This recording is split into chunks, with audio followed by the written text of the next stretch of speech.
Cricket के 150 साल के इतिहास में पहली बार टाइम आउट हो गया एक बल्लेबाज। वर्ल्ड कप मैच में मच गया कलेश जब मैथ्यूज को टाइम आउट देने पर अंपायर से भिड़ गया बांग्लादेश। अंपायर ने भी बिना एक भी बॉल खेले बीच मैदान मैथ्यूज को आउट बोलकर वापस भेज दिया। जानिए किस नियम के तहत मैथ्यूज दे दिए गए टाइम आउट। जी, जो क्रिकेट इतिहास में आज तक नहीं हुआ, वर्ल्ड कप के आज के मैच में वो भी हो गया। आज तक क्रिकेट इतिहास में किसी भी बल्लेबाज को टाइम आउट नहीं दिया गया था। इंटरनेशनल क्रिकेट में एक रूल तो बनाया गया था, लेकिन इस रूल के तहत आज तक किसी भी बल्लेबाज को टाइम आउट नहीं दिया गया। आज पहली बार बांग्लादेश और श्रीलंका के मैच में वो भी हो गया जो आज तक नहीं हुआ था।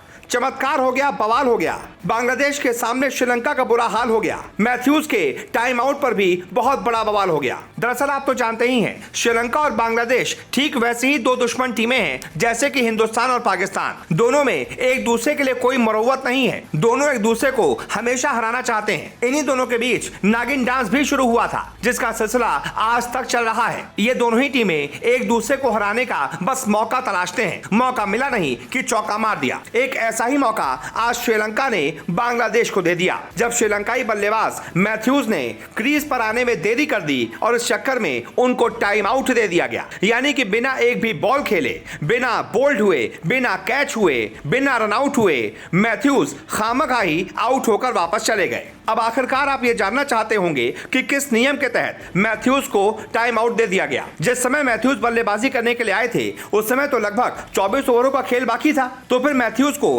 अंपायरों ने बीच मैदान वापस कैसे भेज दिया? तो हम आपको इस पूरी रिपोर्ट में एक एक नियम समझाते हैं और ये पूरा माजरा क्या है वो बताते हैं। दरअसल श्रीलंका और बांग्लादेश के बीच मैच चल रहा था, जिसमें श्रीलंका पहले बल्लेबाजी कर रही थी और श्रीलंका का स्कोर 26.2 ओवर में 147 पर 4 था। यानी कि 25वें ओवर की दूसरी गेंद पर शाकिब अल हसन ने बांग्लादेश का चौथा विकेट गिराया था। अब इसके बाद हम देखते हैं कि एंजेलो मैथ्यूज अगले बल्लेबाज होते हैं। पहले तो वो बहुत आराम से ग्राउंड के अंदर आते हैं और उसके बाद जब ग्राउंड के अंदर आते हैं तो उनको लगता है कि हेलमेट में कुछ गड़बड़ है। ऐसे में वो ग्राउंड पर आने के बाद वापस से ड्रेसिंग रूम चले जाते हैं और फिर हेलमेट बदल कर आते हैं। लेकिन इस दौरान मैथ्यूज बहुत ज्यादा समय लगा देते हैं और उसके बाद जब अंपायर से बांग्लादेशी टीम अपील करती है कि भैया ये तो टाइम आउट होना चाहिए, क्योंकि मैथ्यूज ने जरूरत से ज्यादा क्रीज पर आने के लिए समय ले लिया है। अब क्योंकि अंपायर भी रूल के तहत ही चल सकते हैं, इसलिए उन्होंने एंजेलो मैथ्यूज को टाइम आउट दे दिया। दरअसल रूल ये कहता है कि एक विकेट गिरने के 2 मिनट के अंदर दूसरे बल्लेबाज को क्रीज पर आ जाना होता है, लेकिन मैथ्यूज ने यहां 3 मिनट से भी ज्यादा का समय ले लिया था। जैसे ही समरा विक्रमा आउट हुए, उस समय घड़ी पर जितना भी टाइम हो रहा था, मैथ्यूज को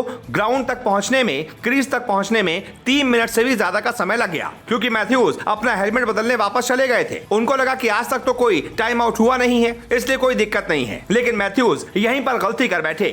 उनको शायद क्रिकेट का ये रूल पता नहीं था जिसमें 2 मिनट के अंदर आपको क्रीज पकड़नी होती है। यहाँ पर बांग्लादेश ने चालाकी दिखाई, क्योंकि बांग्लादेश को एक मौका जो मिल गया था, बांग्लादेश ने तुरंत अंपायरों से अपील की।